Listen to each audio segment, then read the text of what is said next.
Hello, fearless listeners. Welcome to Let Fear Bounce, the weekly podcast that brings you inspiration and motivation and a nugget of hope. Join me, Kim Langling, as I chat with awesome guests from all walks of life who share how they have conquered their fears. So get ready, my friends, to be empowered to let your own fears bounce. Hello, everybody. Welcome to another episode of Let Fear Bounce. This is Kim Langling, your host, and I am so happy that you are deciding to join us just for a little bit of your time today, because I know that your time is precious. But thank you for joining myself, Kim Langling, and my special guest today, Don Sawyer. Now, he has such a varied background, folks, and I can't wait to dig into this conversation and learn a little bit more about him. He is a writer and an educator, and he grew up in Michigan and then moved to Canada in the 60s. And he's worked with youth and adults from many cultural backgrounds and in a variety of locales, including teaching high school in a small Newfoundland outport, training community development workers in West Africa, teaching First Nation adults in British Columbia, and designing a climate change action course for Jamaican youth. Now, apparently, he likes to pop around the globe. So what an interesting thing there. Don's dedication to his craft is evident in his extensive body of work. He's authored more than 12 books, including 2 Canadian bestsellers, and his articles and op-eds have graced the pages of many journals and dailies of Canada's major dailies, sorry. And although Don has never been a boxer, you can occasionally find him in the boxing ring or taking walks in the woods whenever his hips aren't hurting him too much. He currently lives in Ontario with his tolerant wife of 54 years. Welcome, Don, to Let Fear Bounce. Well, thank you very much. I don't know if there's much more to say. I think you pretty well summed it up. Well, what an interesting bio you have. When I first received I've it, been at it a long time. I mean, that's one of the advantages of old age. You have a considerable background to look on. So now you're an author, and prior to us popping on here off mic, you said that you've been writing for over 50 years. Yeah, my first book, well, I mean, it's interesting because you're much of the theme of your show is about failures and triumphs, and one of the interesting failures I had was I went to British Columbia on a scholarship to the University of British Columbia, which is a gorgeous part of the world, one I kind of fell in love with, on to study modern Chinese history. I was going to do a PhD in modern Chinese history. I had a very clear professional arc. I was become a professor of Chinese sociology, Chinese history, and I had done a lot of history, but I hadn't done any language. And so when I hit the Chinese language, it was sort of like the Titanic running into an iceberg. Yeah, it was like it was just a matter of time before I went down. I mean, it's, as you know, well, I don't know, it's very difficult language and I had to learn it both orally and well as the writing. So anyway, make a long story short, I left that program. I think we could even say I flunked out, but I think I dropped my courses before that actually came to that. Anyway, so here I was actually working construction and looking for work. And so I mean, as an academic at that point, you really don't have any skills, right? All you've done is been in school. So what are you going to do? I thought, well, geez, I don't know. Maybe I could teach. If you can't teach, right? And so anyway, I started working my way eastward from British Columbia looking for jobs. And when I hit Newfoundland, and I don't know if everybody knows about Newfoundland, but that's the easternmost province of Canada. And it has a very distinct culture and history of its own. It didn't join Canada until 1949. So it's a really extraordinary place. But because of its isolation and the poverty then particularly, it wasn't a very popular place for teachers. And so they were desperate enough to hire me sight unseen and my wife, who at least had some education courses. And we ended up driving our little 2-cycle Saab across the country to this remote part of on these dirt roads into this little village. We were 22, I guess, and welcome to another world. Yeah. And anyway, the point is that what was something of a failure. Those 2 years we spent there were absolutely transformative and some of the most magical years of my life, professionally and personally. And sort of the theme of my life is, and plus I got a book out of it, which was my first book called, well, I just happen to have it here. Well, This is called, how interesting that is. you know, anyway, it's called Tomorrow's School, and I'm sick to the heart thinking about it. And it's a nonfiction account of our first our years there. And the title is from a note that kids used to. I mean, we were pretty different, as you can imagine, coming from away, long away. And this is a community that had only had roads about 9 years. So Oh, yeah, it only been accessible by water until then. So it was a community that was really edging out of tradition into modernity. And so we were there in a fascinating time. And anyway, the kids would often come up to our place. There really wasn't much else for them to do. And, they would play darts, and Jen would bake cookies. And so one night after the kids had gone home, I found this note, which I still have on my bulletin board, but it ended up with tomorrow is school, and I'm sick to the heart thinking about it. And I just thought that was such a marvelous, encapsulation of how these kids felt. So it it became was a one. really It was strong, one of the children who wrote that note. yeah, he was one of my grade A students. And just think, I'm just fascinated by how it's worded. How old was he? Oh, that's a good question. I mean, partly he would have been, I guess, 13, 14. Well, it sounds more educated than a 13-year-old would write. Well, no, I mean, you want to see it? Let's just one sec. I happen to have, Yeah, no, this I'm is not joking. I fascinating got it right here. Um, when because you don't often hear people even say, I'm sick to the heart thinking of it. Well, I think that's a Newfoundland. I mean, that's the thing about Newfoundland. It's such a marvelous and different culture Oh, with look at that. its own language. And and if you see that, if you can see the illustration there, uh, Yeah. he says, "Here is the school," and Weldon Molin's car being burnt and blown to pieces. And he spelled pieces, P-A-C-E-S. But anyway, so yeah, it's just this smart. Well, I'll read it.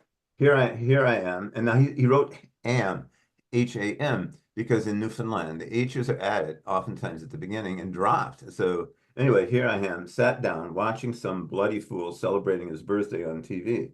Um, you just came in and sat down beside me, and boy, do you look pooped. Your wife is overwriting something. Everything is still. My mother just called for me, as usual. I enjoyed your wife's cake very well. Tomorrow is school, and I am sick to the heart thinking about it. Isn't that What an lovely? awesome note. Yeah. And it seemed so anyway, it seemed like the theme I wanted to convey. And then it was about how we, being neophytes to teaching, I'd never taught a class, never had a teaching. Which I recommend as a way of developing your skills, but I don't know if it can be a bit tough on the kids. But having said that, I mean, I really did learn how to teach from the kids because I had no preconceived ideas. So I I tried things, and if it worked, and I also went to them and I asked them, I mean, what do you think? What, like for example, in an English course, there was a lot of concerns about different issues, and the kids were not able to really ask them of the community. And so I said, well, if you wanted to ask the community something, what would it be? We'll do a questionnaire. Different groups will do different questionnaires. We'll distribute them, collate them, and then publish the results. Well, of course, this involved all kinds of language skills, from developing questions to oral communication, everything. It was really quite an interesting exercise. But one of one of the groups decided to ask whether they thought sex education should be taught in schools. Now, this is a remote community, 1971. The school we were in was a Salvation Army school. Mm. That was one of the major denominations there. And the girl a young woman who sort of headed up that particular group was the daughter of the Salvation Army captain and his wife. So I mean, when they came up with this, I said, "Oh my God, what do I do now?" I mean, I can't say no. That's a legitimate It is. question. I was going to say it's a legitimate question. And they want to know what the community thinks. I said, "Go for it." it was fascinating. And they went from door to door. It was not a large community, and they collated the results, and we put them out there. Uh, again, it was so the whole process was a wonderful learning experience for me as well as for them. Yeah, But what an amazing time. yeah, it was, and you could kind of, the only restrictions were sort of your own imagination. You had no resources at all. I mean, nothing. So you had to come up with your own ideas. So anyway, so sure enough, the principal called me and said, "Oh, Don, about that report." He said, and I said, he had no problem. He was great. He said, but Captain Brinson, is that funny? I still remember his name. Captain Brinson and his wife would like to speak to you. I said, well, sure. So Captain Brinson in full uniform came in with his wife. In full uniform. And I don't know if you know it or not, but the slogan of the Salvation Army, do you know what it is? It's blood and fire. So here it's across their hat. I'm going, oh, this should go well. But anyway, to make a long story short, they said, why did you assign this? And I explained that I didn't, that this had come entirely from them. And anyway, after we talked, they accepted it and we got along fine. But, I think that's one thing I learned about life in general is that being risk averse limits um, your what obviously it limits what you do, but it also limits the kind of pushing the limits where you feel satisfied. There's a famous anthropologist who said something I remember and always kind of preach, and that is there's a difference between discomfort and danger. And it's an interesting distinction when you think about it. And certainly in this particular case, yeah, it was a little uncomfortable, but I didn't think they'd fire me, man. They were desperate. So Right. Because who are so they going to anyway, get? Who are that they going to get if really, they don't have you? yeah. And I must say, I find, and I mean, I don't blame teachers. I mean, the situations have changed. In this Yeah, little outport community, the schools, I mean, and I'm not making this up, because it was a traditional society, they had only graduated one person every 2 or 3 years, because what you needed to learn, you learned from your parents, you learned from your family, fishing, food preservation, right. gardening. I mean, those things you learned, boat building, and they were incredible. House building. I mean, all of those skills, they were completely self-sufficient. And so schooling just was kind of irrelevant. Yeah, like a second thought. Yeah. Yeah. And so one person occasionally would go through. But now everything was changing. The fisheries were dying. And there was just less and more awareness of the outside world, television. They'd only had electricity for 9 years. Think about that. Now all of a sudden they had, televisions, and I can remember, I don't know if you remember the show Beverly Hillbillies. Hmm. And I remember one of my students said, is actually he said, is America really like Beverly Hillbillies? And I thought, no, this was like a grade 8 or 9 student. And of course, it seems absurd now, but for kids who'd never been out of this little community, this was their window on the world. So anyway, it was fascinating, a fascinating time. Oh, yeah. I was going to say that. What a fascinating time in history that you were there. And absolutely transitional. But it also was transformational personally because it set me then on a path of education that really sort of that I followed for the rest of my life in one capacity or another. So how long were you there? 2 years. So when you left, Yeah. what was that little push or nudge that you said, I want to write a book about my stay there? Well, that's interesting because I had during our stay, we went back. 2 years were wonderful, but also Jen hadn't finished her degree, and she wanted to go back and finish that, and my wife, and it was very remote, and it was very cold in the winter, and icebergs floated into the bay in May. But Yeah. but Maybe it's anyway, beautiful though. during that time, I had written letters to my friends about the experience, and it was quite an experience, varied. And like you said, even the term, I'm sick to the heart thinking of it. So there was these linguistic, cultural differences that just were so fascinating. And so anyway, when we got back, one of my friends, who really was a mentor of mine, Tom Wayman, a poet, one of Canada's best known poets, said, man, you got to write a book about this. I said, Tom, I don't know how to write a book. He said, look, these letters, he said, they're fabulous, I said, yeah, but a letter isn't a book. He said, no. He said, but you've obviously got the material there. And so he said, just do it. So here again, triumph and sadness. Actually, um, I we had been teaching in a native community, which I also got a book out of. I'll talk about that later. Native Indian community in British Columbia. Um, and because I'd finished anyway, I won't go into all that. But anyway, Tom, I said I didn't have time. I was teaching, you know. But then my father came down with terminal cancer, and so we went back to be with him.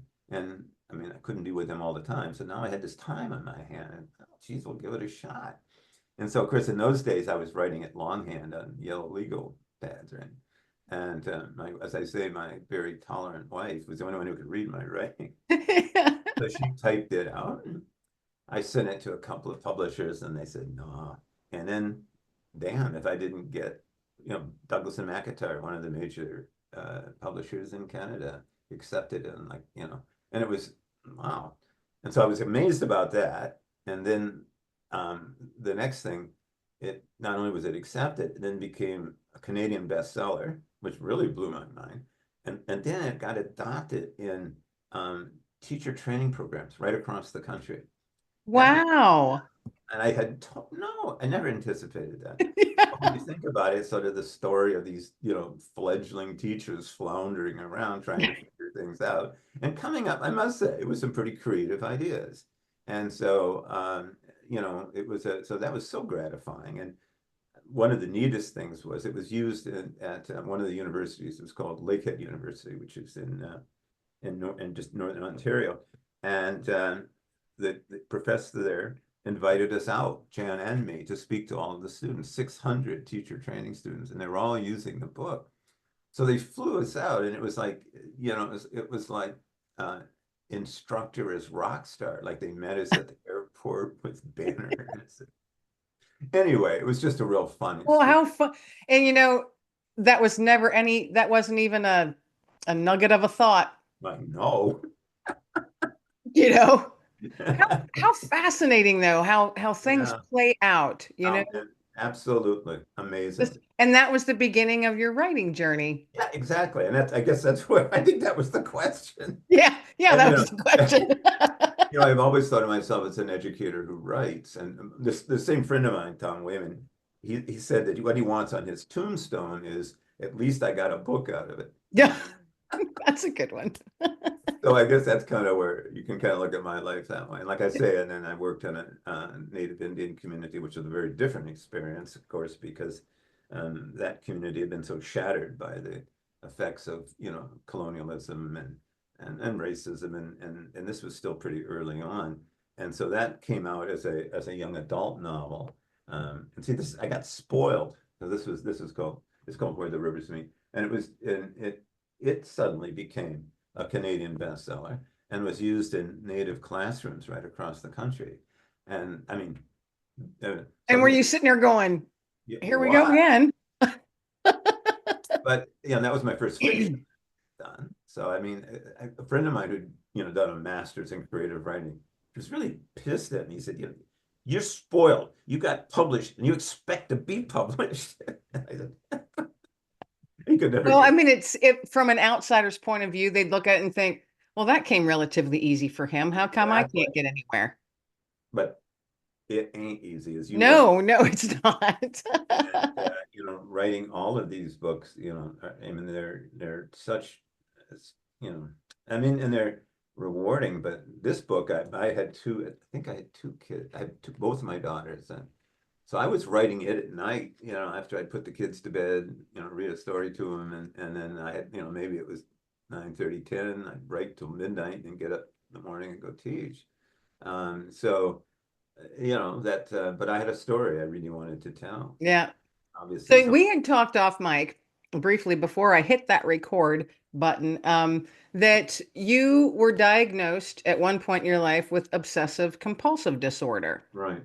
And it was a devastating, I mean, I think everybody says, oh, I've got some OCD.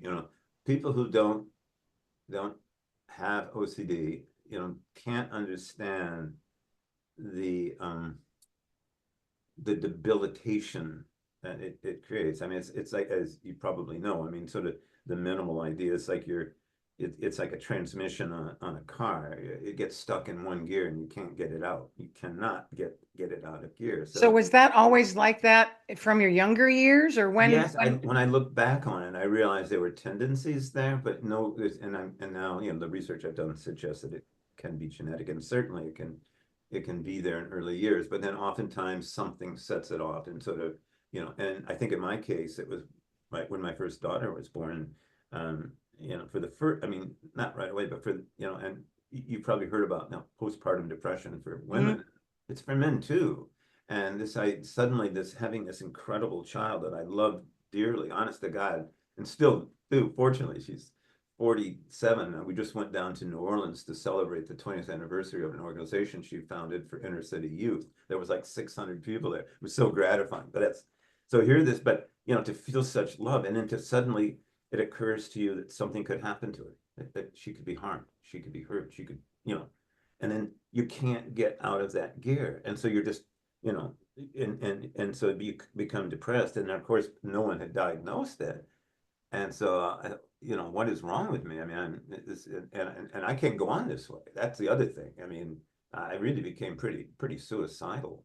And so that was one. I mean, other obsessive aspects played into it, like things like, I know everybody gets up on a high bridge and they think about jumping or falling. But with someone with obsessive compulsive disorder, it's not just a fleeting thought. You get stuck. Why am I thinking this? Oh my God, I might really do it. Yeah, somebody called OCD the disease of uncertainty. And I mean, Oh, and like you just, I could jump over this bridge. I really could. And oh my God, and you sort of feel your heart race and you grab onto the, to the railings. yeah. And none of it's rational. And particularly later, after you know what it is and you read about it, there's a book called The IMP of the Mind, and it's all that kind of game playing, but it's all rooted, of course, in neurological. Um, like for example, they certainly still think that it's rooted in a lack of serotonin, and so the drugs that are used for it, the selective serotonin reuptake inhibitors, increase the serotonin levels in your brain. For me, it was a lifesaver. I mean, I finally found. I mean, of course, like I think any well-meaning individual, when you realize that this isn't just sort of your normal neuroses. This is affecting my life, and I'm crying. I mean, I got to the point where I was so depressed that I was teaching adult education, and I would teach a class and I'd go and cry for 10 minutes, come out and teach my next class. And it's not a good way to live. And No. so well, I finally found, bless his heart, a psychiatrist, Dr. Oliver Robineau. That man, I owe my life to him. And he immediately he said, well, you've got obsessive compulsive disorder. Nobody found this out. I didn't know. And he said, well, that's what it is. He said, read about it. Read it down. So I'm not alone. This is my God. Right. And you read, oh shit, now it all makes sense. This is what's been going on. But of course, you don't know that. Well, So that would be so hard because, I mean, on a day-to-day basis, on not a only are you day-to-day basis, depressed and you're stuck in that, like you said, you get stuck, you that can't thought get out. process. You can't. I mean, as hard as you try, and of course, that's one of the ironies of OCD. The harder you try, the more difficult it is, right? In fact, that's what you learn is to kind of just let those, oh, that's OCD, and just let it go, rather than obsess on it. Oh, Which sounds really easy, but it's not oh so. no, I'm sure I live with PTSD. Um, and so I have on certain days, whatever might trigger whatever, I have those days where it feels like you're stuck. You're stuck. And Now, the real I'm time, that's I can only go by my own little tiny experience. I don't have no, but that's OCD. another issue, but it's a huge one. I mean, you can't, it's like, I didn't intentionally do this. It's just, and now what do I do? And that's, Right. there was a great little skit by Bob Newhart, who just unfortunately just died. And he's a psychiatrist on a phone and said, you've got this idea. You can't get rid of it. You think that, I can't remember what it was. You think that you're going to lock yourself in a door and a bathroom and never be able to get out. And so you can't go to the bathroom. I see. So I just, I have one word for you. and you can say, just one word, that'll stop, that'll do it. And then you can, yeah, the word is stop it. I love Bob Newhart. I I know. remember his show. I do I remember can his show. remember even when I had OCD, I laughed hysterically because Yeah. it's like, just stop Yeah, it. Because it stop makes, it. just, it's like, sure, no, that'll solve it. And of course, in some ways it does. But until you and for me anyway, but until I got the brain chemistry right and then, understood what I was dealing with and continued to get therapy, it was really debilitating. So there again, and I must say, and I think to my credit, that even though I struggled with this, I continued to work through it. I did everything I could. I said, look, I don't know what's wrong here, but it's I want to fix it, and it's not right for me. It's not right for my family. This isn't good. This isn't healthy. And so I, find, and as I say, I pursued lots of therapy until I found somebody who really nailed what it was. That was a long time ago too. It wasn't as diagnosed then as it is now. But I'll never forget when Robino said that to me, and I said, "Really?" He said, "Yeah. No one's told you that?" And I said, "Oh." And then I went and he said, gave me some books and I read them. And I thought, "Holy shit!" I mean, like this is it. I can't even tell you. It was like this cloud just kind of evaporated. Oh, Like it I didn't can go away, imagine. but at Yeah. least I understood it, right? It wasn't some sort of moral or false on my part or some kind of, Right. fundamental.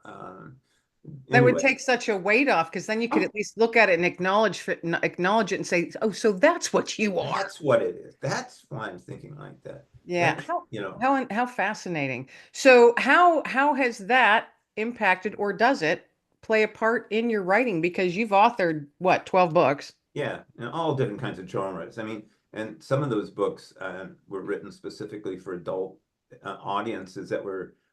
I taught in adult education for many years, which is an incredibly interesting group of people to work with. But there's very little literature there for people who are, say, reading at a grade 4 or 5 level, but who Mm, are adults with incredible experiences of their own, and adult experiences, not, and so they don't, the last thing they want is kids' books, or they want some watered down classic of Black Beauty. So, one of the things that I did was I wrote for the Ministry of Education, I wrote three novels for adults, and two of those were based on the experiences of my students. And believe me, they were something about a woman who'd come through terrible abuse, both as a child and later. And anyway, just so I wrote them as fiction, but these real stories that really resonated with adults. And because I was a pretty good writer, they couldn't write that, but they could tell me their story. And then I yeah. worked with them. I said, all right, you okay with this? Yep, I'm okay with it. And then in the one book, it was about a Métis guy who was a rodeo rider, had been a rodeo rider, and he told me this incredible story again, abuse as a child and all that trauma, and then he became a sort of a petty criminal, and that's how he got back into my class, right? But what it was like to be a rodeo rider and what he rode for, and he rode bulls, and so I learned all about bull riding, and then he comes up to the final, it's the championship, the bull championship, and he's riding for the belt, and it's true too. And he taught me about what they call a suicide rap, where the hand won't release, which is Oh, not a yeah. good idea, but it gives you more stability. So he did this suicide rap, and off he goes. Well, in the book, he's he's thrown in unconscious, but he doesn't know if he made the bell or not. So in my first version, I had him not winning. He's in the bed. Did I win? I said, no, but and he said, doesn't matter because I was doing it for my dignity and my pride, and I got that. Well, I had a group of adult readers who were like, beta readers who were giving me feedback. When they saw it, they said, no way, that guy wins that belt. So I changed the ending. Yeah. You So cannot let him lose. I mean, we've had enough loss in our lives. We don't want any more. This guy wins. He's a winner. I, Well, that how really, fascinating. that really stayed with me. So all And different the people kinds that of we art. meet along the way, it's just amazing. It just, and I've been so fortunate in that regard. Like working in West Africa. Oh my God. I worked off and on there for 10 years. And I mean, I wasn't going as a tourist. I mean, I was working, I was going to, people's homes for dinners. I was working in universities. I was working out in villages with mud huts. I mean, it was just amazing. Well, And you have each a one of it, lifetime of books yet then that you can that's it say. exactly. See, You that's have what a it, lifetime of stuff floating in there just waiting to be let out into another book. absolutely. We got a lot of Well, material. and speaking of which, because we got to get ready to wrap Oh up yeah, here, okay. this conversation, okay, we have to have you back on because we didn't even scratch the surface. So, Mm. um, where can people find your books and share with the listeners if you have anything new coming up or any events or Yeah. anything good happening like that? Oh yeah. Like I guess the first book, I mean, this is what came out in May.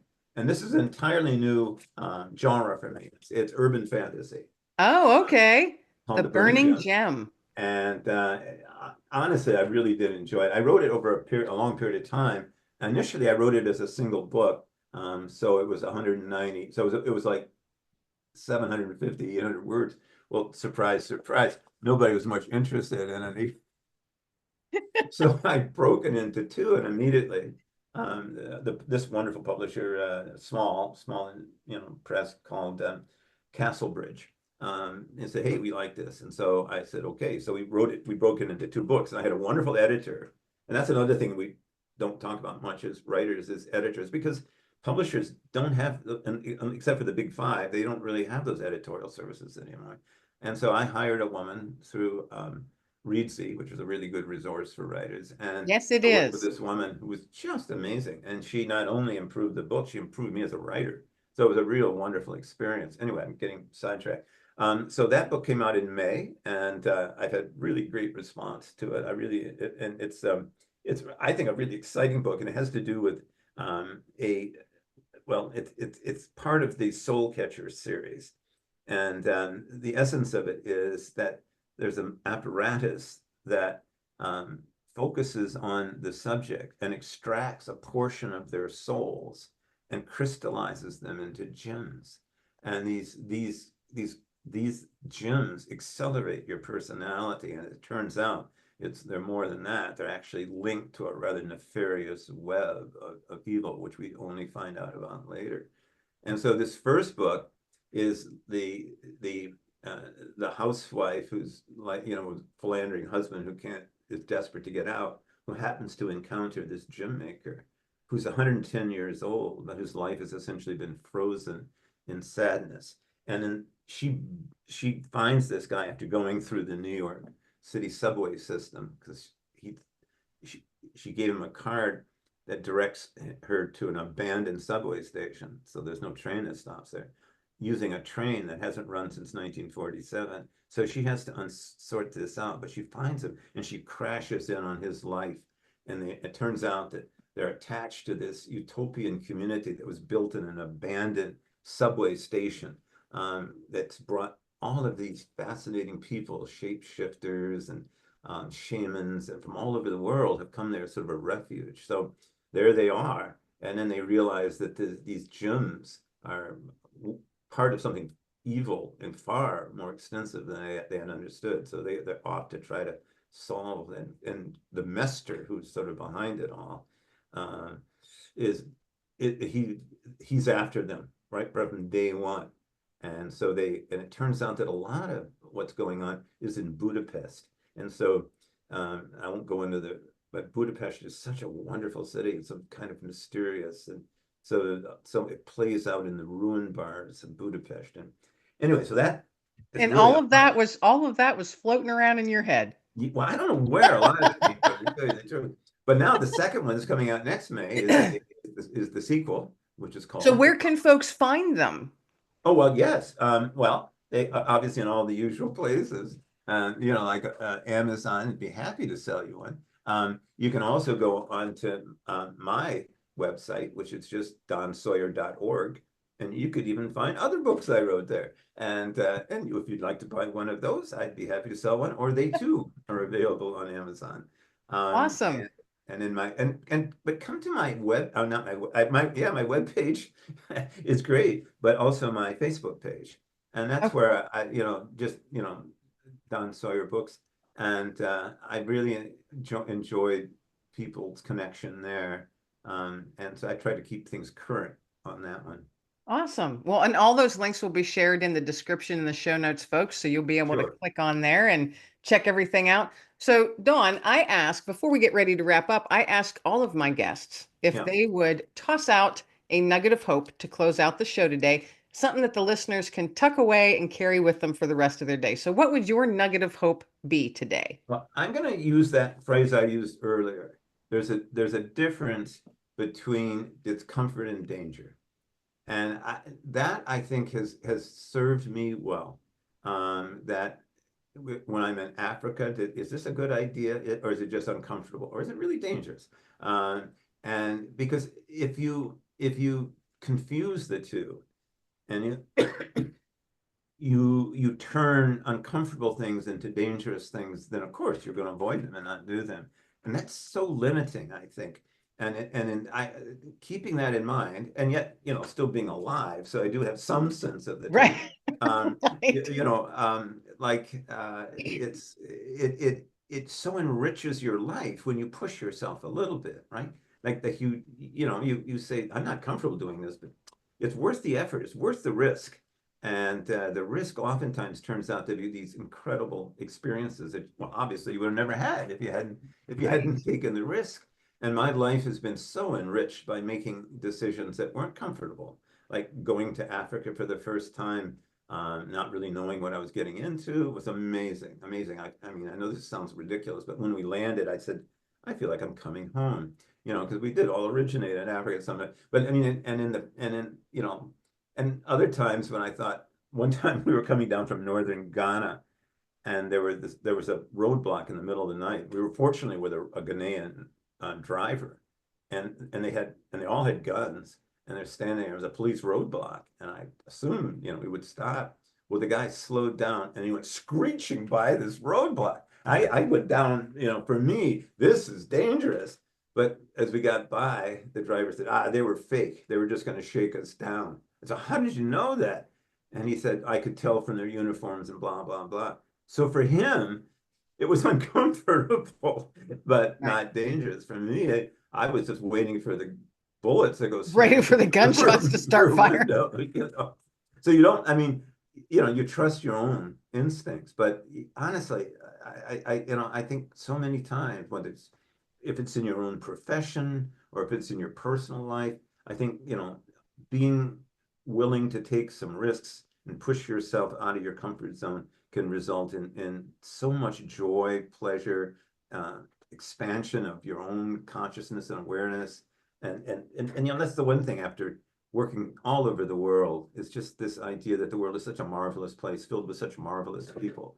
And too often, I think people are apprehensive about moving out of their own area where they're comfortable. Well, Right. understandable, but you're sure going to miss a lot if you don't do it. Yes. Yes. I mean, yeah, a lot of people, I think, and it's, that fear of leaving your very Yeah, safe, small slice of the world, because truly, we live in a very teeny tiny slice of the world, absolutely. and unless you get out, it doesn't mean you have to go to different continents. Go to a different state Yeah, if you're in the absolutely. United States. Come up to Canada. Right, drive to Canada, get a passport and go to Canada. Go to Montreal. You speak French there. Right. Yeah, yeah. No, I think I found that because I've been to Europe numerous times and different countries over there, and each one just to me was more fascinating than the next. Absolutely. Do it And while you can, but do right, it. Whatever's meaningful to you. The other thing I thought about in terms of nuggets, and it kind of seems kind of presumptuous on my part, but um, don't pursue happiness. Do things that are satisfying and meaningful, and the happiness will come from that. I see so many people pursuing happiness in this kind of frantic way. I'll be happy if I can get this, or this car will make me happy, or right. this job, I'll be And they really happy. typically never do. And never. So do things that are meaningful to you, that are satisfying to you, whether it's, you know, spending time with your grandkids or what, and the happiness will come from that. I think we're unhappy when we do things that aren't satisfying. They may be rewarding, in a Right. material way, but they're not. Everything I've written for a reason, for a purpose, for to make a Yes. statement, to do something, for a reason, not to happily not to make money. Yeah. Yeah. There's another good saying. I did it Yeah. happily, not to make money. All right, we definitely do have to wrap this up now. Well, it's been a real pleasure. Yeah, thank you so much. I Thank you really so much enjoyed for it. being my guest. I would love to have you back on because this was a really fun conversation. So, I enjoyed it too, Kim. sometime next year, would you be happy Yeah. to come back on Well, again? my next book will be out in May of 2025. All right, then it looks like we might have to catch back up again next Mark summer, that down. Okay, sounds God great. willing. Yeah. There's a when I was in Africa, everybody when the people leave, they say goodbye, but then they say inshallah, and inshallah means God willing. Oh, I was kind of like that, yeah, right. I mean, we can't be sure, but that's pretty though. Inshallah. inshallah, it's a nice term. Yeah, Inshallah. Yeah, it flows nicely. it does, doesn't it? I like how it feels when you say it. Mhm. Isn't that funny? Because I do too. Yeah, That's nice. Yeah. yeah. Well, thank you for sharing that. Well, thank you for responding positively to it. Okay. This has All been right. an awesome conversation. Thank you once again for being my guest today, Don. It's been just a true pleasure. And everybody out there listening, thank you so much for tuning in to our show today. The new episodes go up every Wednesday. So this is your host, Kim Langling of Let Fear Bounce. Everybody be well, stay well, and above all, be blessed. Thank you so much for tuning in to today's episode of Let Fear Bounce. Your time is precious, and I am so grateful that you chose to spend just a small part of it with myself and my guest today. If you've enjoyed today's conversation, be sure to like and subscribe so you don't miss our weekly nuggets of hope and inspiration. And remember, folks, let fear bounce because you've got this. So until next time, folks, keep your light shining bright.